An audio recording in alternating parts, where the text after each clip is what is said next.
I invite you at this time to relax the mind and the body by taking several deep cleansing breaths.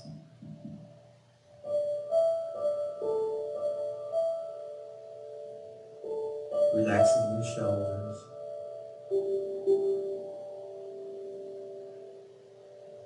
closing your eyes if you feel so inclined.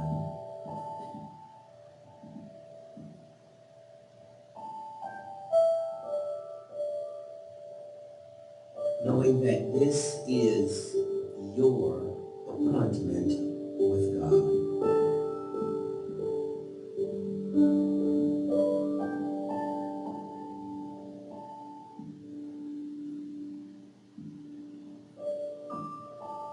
With it being your appointment with God, I invite you to center your thoughts on the Christ within you.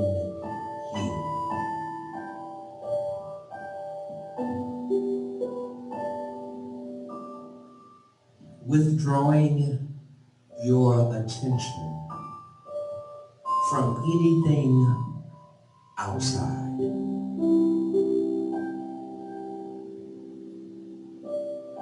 This is your personal time. An intimate encounter with you and God.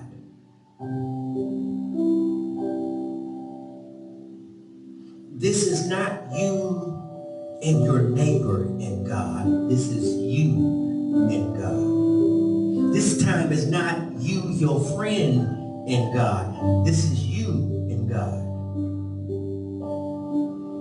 This is not you, your spouse, and God. This is you and God.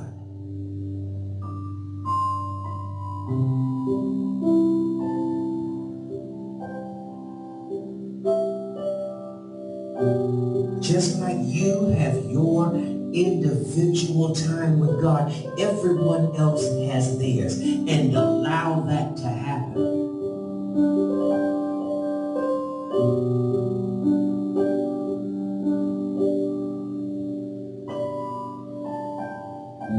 As you commune with God,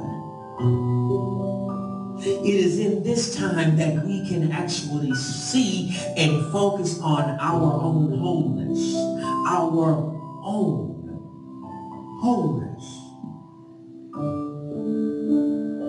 This is your opportunity to say, God, what is it that you have to say to me? What is the message for me? What is the lesson for me? Not anybody else, not everyone else, not what they're doing, but God, this is between me and you.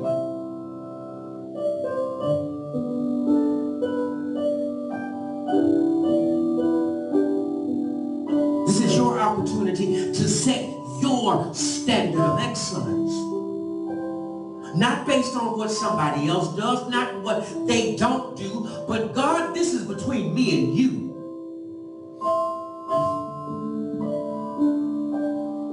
What is it for me to do?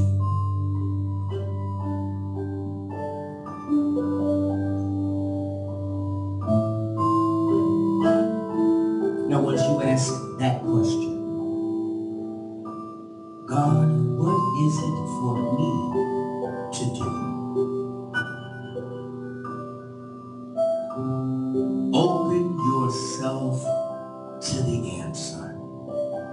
Open yourself to the possibility that it means letting go of something that I held dear to. Open yourself to the possibility that there's something more that I need to do that I haven't done before. Open yourself to that possibility.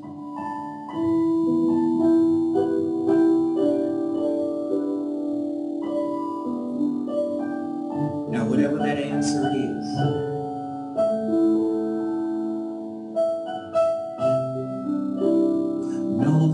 is your answer? Whatever it is for you to do, that means you do it, whether Susie does it or not. Whatever is yours to do, you do that.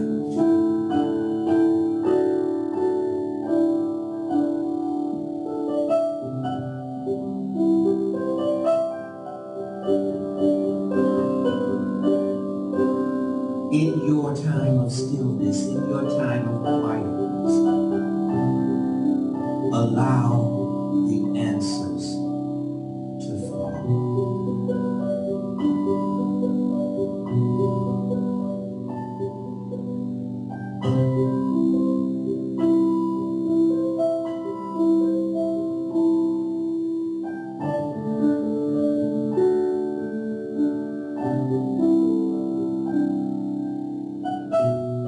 Now, gently bring your attention back to this place, back to where you are right now.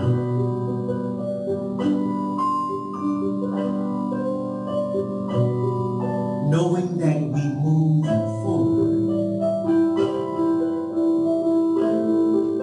in peace and grace. Recognizing the clarity of this divine moment.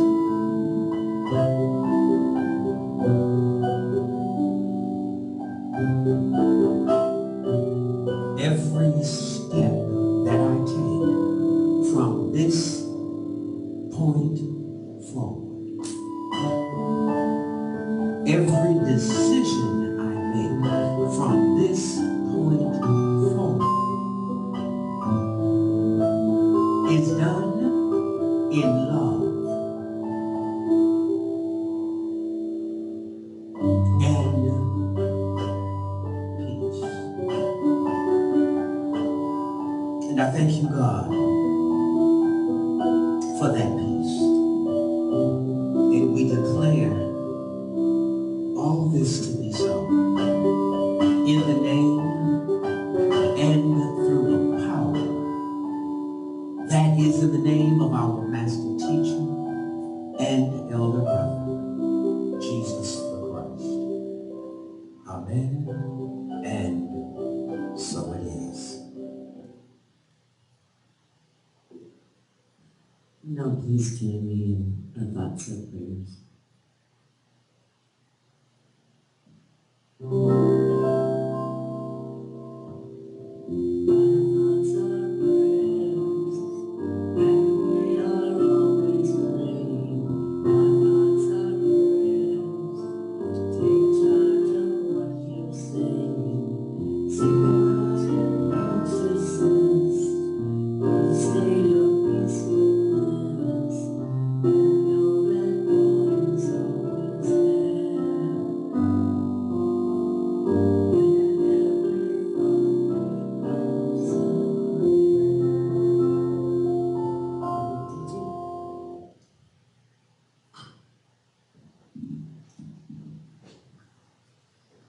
I have been so excited about this series, Understanding the Bible. This has been a phenomenal experience for me. And as we enter into part 5, this is one of the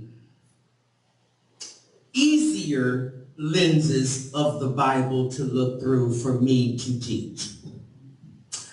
This is the one that I get the most enjoyment out of because it's so fun. It's so interesting. Because when we look through the prophetic lens, that puts kind of like a heavy weight on things. When we look through the different literary lenses, it's sometimes I don't want to say boring, but it's just so much on us to try to look at how different authors wrote and what their intentions were and, all that type of stuff. So all the different lenses have their own unique functions, but this particular lens is one of the better ones, and it's the easiest to teach because we're going to talk about the comedic lens. Yay. This is going to be good. Because when we look at finding humor in the Bible, I want you to know that it requires a broad, eclectic definition of humor. And sometimes an awareness of literary types. So in broadening and looking at our eclectic definitions of humor, I have to start with saying that what we would consider comedy is this. It is professional entertainment consisting of jokes and satirical sketches intended to make an audience laugh. Oh, yeah. But when it comes to comedy, I want to get this out of the way first. That most times when we look at what we think comedy is, or what comedy is to a lot of people, it's a program that's intended to make an audience laugh.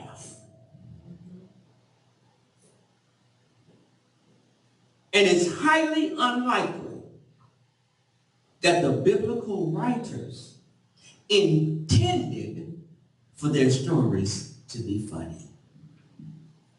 However, if you are willing to look with an eye of humor, the Bible can provide just as much material for situation comedies as do soap operas. Yeah. When we start looking at what humor is,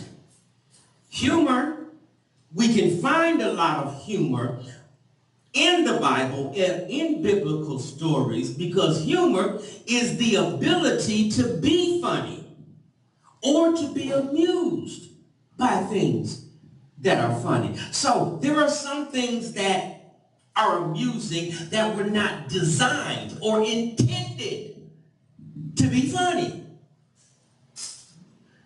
Example, slipping on a banana peel. That's not intended to be funny, but anytime you see it, you're going to laugh. There are a lot of different things that we can find humorous that might not have always been intended to be humorous.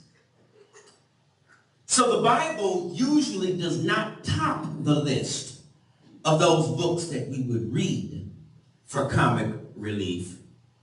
We don't find humor in the Bible. We don't see the comedy in it for three main reasons. And I'm going to show you what those three main reasons are that a lot of people don't find humor in the Bible. Number one is too many people, it seems irreverent to look for humor in the Bible. I hold the Bible in such high reference or in such high regard. How could there ever be anything funny or humorous about the Bible?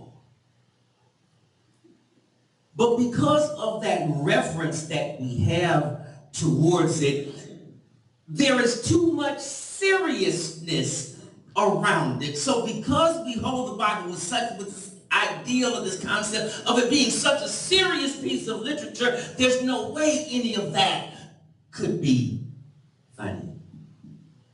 Another reason that we don't find humor in the Bible is because humor does not translate well from culture to culture and language to language. You see, it's difficult to recognize humor in written form. And the age of the text makes it difficult to be sure that what the readers today are interpreting as humor was intended to be humorous by the author. There are things that can be written down that the author intended to be funny, but some people do not consider it funny.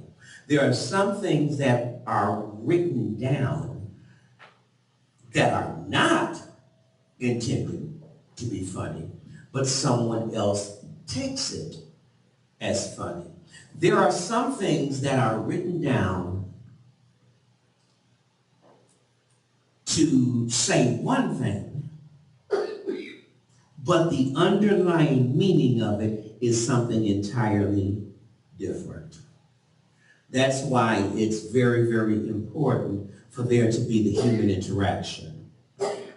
Because sometimes you can text something with one meaning and the other person or the receiver picks up something else entirely different. Now, here's the thing in that. If the generator of the text has good intention in sending the message, but the receiver picks it up and reads the text and sees an entirely different message,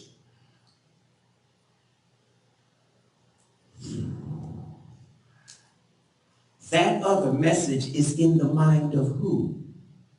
The one reading the text, the one receiving the text. Okay, a good example. Somebody took a text that I had written completely out of context. Are you still friends with them? Yeah, of course we're still friends. I got some pictures of something that went on when I wasn't around. And I replied, thanks. The text said, thanks for showing me what happened when I wasn't there. It was a genuine thing. But the receiver of the text message took it and twisted it all around, and the way they read it was, well, thanks for showing me what went on when I wasn't there. I'm like, wait a minute. But that idea came from the person reading the text. So,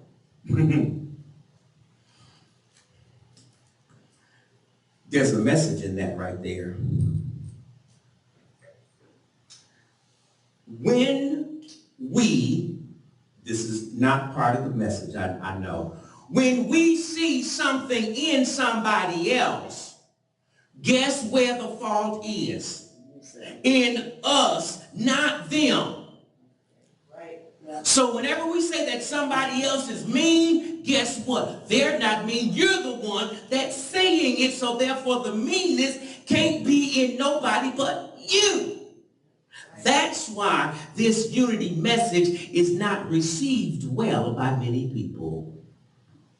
Because it puts the work on you. Now, let's get back to the message. The third reason that we don't look at the Bible as being humorous is because humor is a matter of personal taste. Right. You see, we don't always find the same thing amusing that other people do.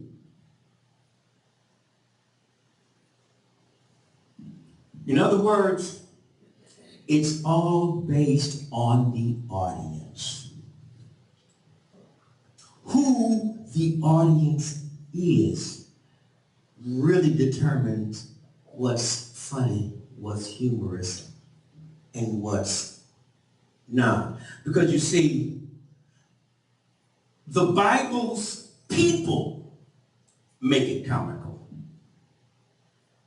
This is what I mean by that. The comedic interpretive lens calls for us to see Bible characters as real life people and at the same time examine our own humanness. The comedic interpretation of the lens causes on us to see Bible characters as real life people. When I say real life people, there is so much reference that we have because of the time difference in when it took place, when it was written to our time now, that we have placed them on such a high pedestal. Or we have put them in such reverence that they are here, we are here, therefore nothing that's going on there could ever be related to me. When we examine our own humanness by looking at them as real life people, what it does is it recognizes our commonalities. To say it's not just me. That they were people that had experiences just like me. When we look at it through the comical lens or the comedic interpretive lens, it makes us ask ourselves this question: how would we fare given the same set of circumstances? That's what makes it comedic.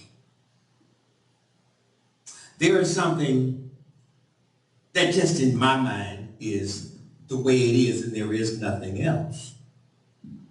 Is that whatever I think about the Bible and Moses, the only thing I see is Charlton Heston. Yeah. That's Moses in my mind. That's it. But somebody else took that image and decided to do this with it.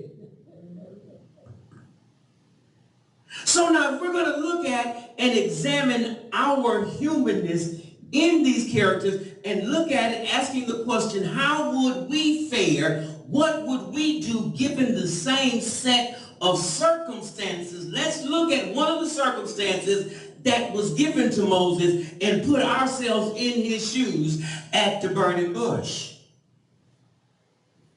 Now, how would you fare? How would you respond? This is what's going to make it comical when you put yourself in his shoes, looking at him as a person. You're going to find this story in Exodus, 3rd chapter. It's going to start at the 1st verse and then just keep on going. But in verse 5, what we lead up to is here is a bush that's burning. It's on fire. There's flames coming out of it. And it's still going. Now, me and Andy, we're going to sit up sometime and we're going to, sit out the backyard on the deck and we're going to put some wood on the fire, and then about 10, 15 minutes later, we got to put another log on it. Oh, you do it faster than that. But I'm going to put some more wood on it because the flames burn it up. But put yourself in his shoes. You're looking at this wood that's burning and it is not being consumed. It's just there and the fire is still going. How would you handle something like that? But then it gets even stranger. There's a voice coming out of it. It's not just flames. There's a voice that says, I have come with a message. There is something going on. I have heard. It's the voice of God talking to Moses, saying, I've heard the cry of my people. Moses at this time, I'm kind of thinking, if I was putting myself in that situation, I'm thinking he probably would have said, yes, it's about time. slavery all of these years. All of this stuff is going on, and you're finally hearing it? Yes, great. Then God says to him out of this burning bush, hey, you know what? Not only have I heard the cry, I'm come to do something. Moses is saying, yes, great. Finally. Then he hears God say something else. I'm going to do something about it. Moses saying, yay, fantastic, great. Then God says this, I'm going to send you. Huh? No, God, no. Wait a minute. Hold on, back up. You said you were going to do something. God says, yes, I'm going to send you. If that is not the unity message balled up and rolled and balled up into one statement. You see, we always expecting God to come down and do something drastic and change the situation. But no, God is saying to you, there is something you have to do. Right. It's not always pleasant to hear that there is something you have to do. Will, are we okay? Are we ready to keep going? It's getting there. Okay, great. So now here, what we have is this situation that he says, I'm going to send you. It didn't just stop there. The comedy continues. When you look at it this way, when he finally said, okay, I'll go, I'll do it. Moses did just like a lot of us do, came up with a whole lot of excuses as to why I shouldn't do it. Well, I can't go because first of all, I'm slow of speech. You see, that's the reason that a lot of us people give, is we always gonna come up with a reason, with an excuse. But now here, for those of us who are not really Bible literate, not really understanding what's going on, I for the longest time thought that meant he had a stutter. Yeah. But that's not the case. When he said, I'm slow of speech, we have to understand and get this.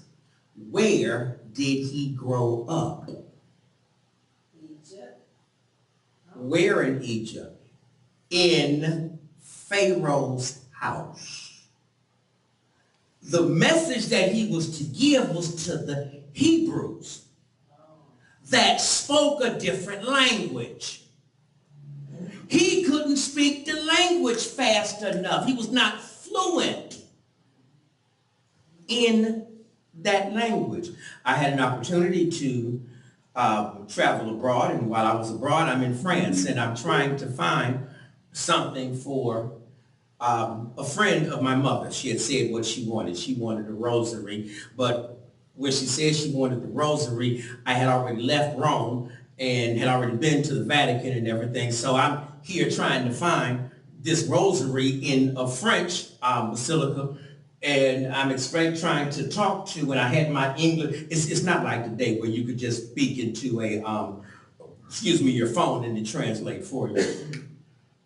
So here I was trying to explain to this woman that I wanted a rosary, and I'm going through the dictionary trying to explain. I could speak French a little bit, I could pronounce it, but I could not speak as fluent French or speak French fluently. I could speak it, but not fluently. That's what was going on. Okay? At that point, he said, I don't know the language. And every excuse that he gave, God took care of it and said, no, all right, that's your excuse. I just took care of that. Now what? He said, well, this is my problem. God said, knock that down. Now what? Enough of me telling a story through the comedic lens. There's a comedian who did a skit on the Bible that in my mind was just great because it puts us in a relative close position as the Bible character, saying, how would you handle this situation?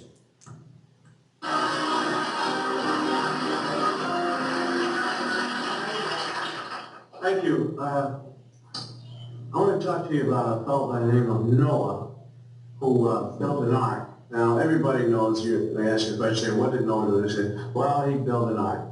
But very few people know about the actual conversation that went on between the Lord and Noah. You see, Noah was a carpenter, and he was in his rec room sawing away, making a few things for the home there.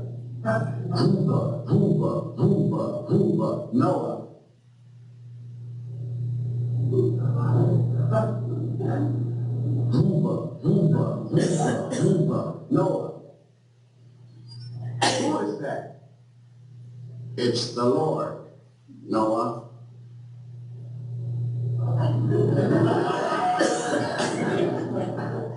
Right. Where are you? What do you want? I've been good. I want you to build an ark.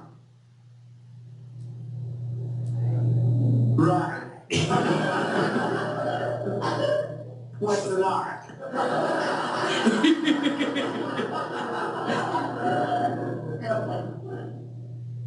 Go out into the wood, collect all of the animals in the world, by two, and make the ark out of cubits, 80 cubits, 40 cubits, 30 cubits. Right. What's a cubit? Let's see, a cubit. I used to know that. Well, don't worry about that. Just go out and collect all those animals by twos, male and female, and put them into the ark. Right. Who is this real? What's going on? How come you want me to do all these weird things? I'm going to destroy the world. Right. Am I on candid camera?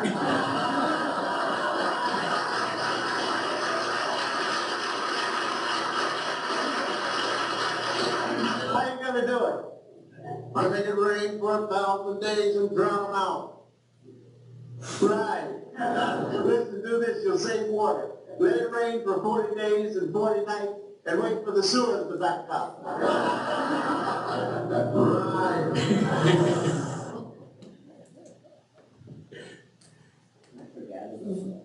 Yeah. We all know that. We all know that. But what it did was it put the Bible characters in such a light where we see them in their own humanness. How would I fare if I were given that same situation? When it comes to the comedic lens to which to see the Bible through, I want you to know this, that comedy and spirituality are more closely related than you think. Because what is comedy's purpose? What is laughter supposed to do? The same thing that unity is supposed to do. to get you from a point, to transport you from a point of confusion to a point of clarity. What comedy does is comedy takes you from this point of discomfort to a point of ease. That's this message. Kevin Hart said it this way: laughter heals all wounds, and that's one thing that everybody shares. No matter what you're going through, it makes you forget about your problems. It takes you from that sense of, oh, woe is me, to even if it's just a few moments of relief. Bob Newhart said it this way: laughter gives us distance. It allows us to step back from an event, deal with it, and then move on. You see, unity, the message of unity is to get you outside of that idea of confusion and dealing with that problem, because I tell you all the time, quit telling God how big your problems are and begin to tell your problems how big your God is. That's what humor does. It gets you to step back for a minute and then look at it. Jacob Smirnoff said this: everybody laughs the same in every language because laughter is a universal connection. Brian Pulsifer put it this way: laughter is one of the best medicines around for relieving stress and for creating a more healthy spirit. And one of the greatest aspects is that it is totally free and can be done by everyone. Scripturally, we hear it this way: the joy of the Lord is my strength. Therefore, I challenge you today that anytime you are feeling weak, anytime you're feeling down, anytime you're feeling depressed, it's probably because there is a lack of joy. And the minute we begin to lighten that load, begin to see the more lighter side of things, refocus your attention from whatever this is and move it over to something more positive, something more productive, that's when we can get things done. As long as whatever it is that we are doing keeps us in a concept or an idea of confusion, it's not unity. Because the unity message is to take you from confusion to clarity. Laughter, Victor Borg said, is the shortest distance between two people. Bob Hope closed it off this way. He said, I have seen what laughter can do. It can transform almost unbearable tears into something bearable, even hopeful. You see, this message that unity has, the message, will do that same thing. Is to take you mentally, emotionally, and spiritually from a place that is unbearable and gives you some type of hope. That's what this thing is all about. Not only does comedy do that, not only does the message of unity does that, but music does the same thing. And our music comes today from Drafton-Griffin.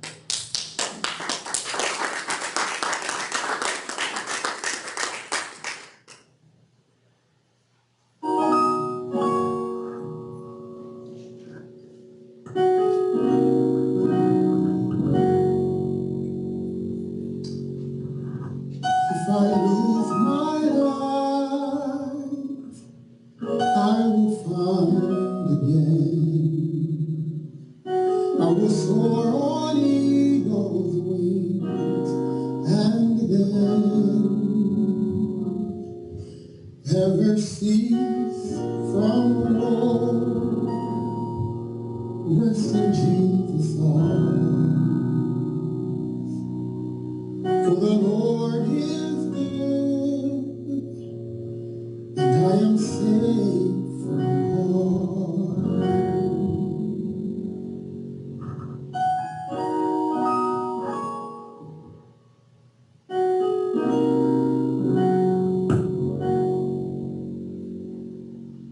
It's the Lord that gives, heard the prophet say, and I will bless his name, though he takes away. I will trust, not fear, not to be alone. For the Lord is good, and I am safe from harm.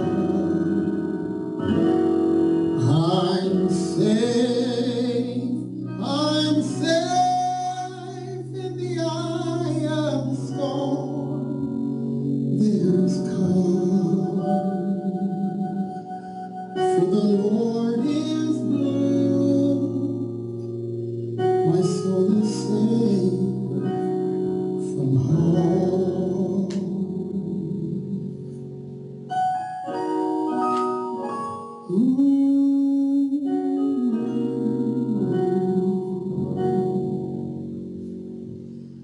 So when teardrops swell and dust turns to dawn,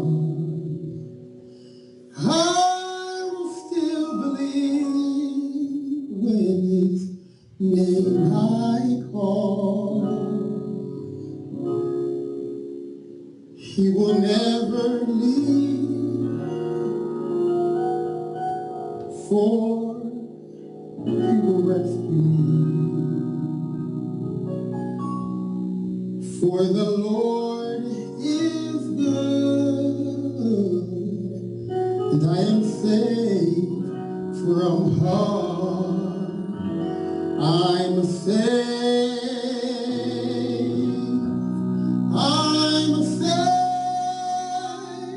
in the eye of the storm. There is calm,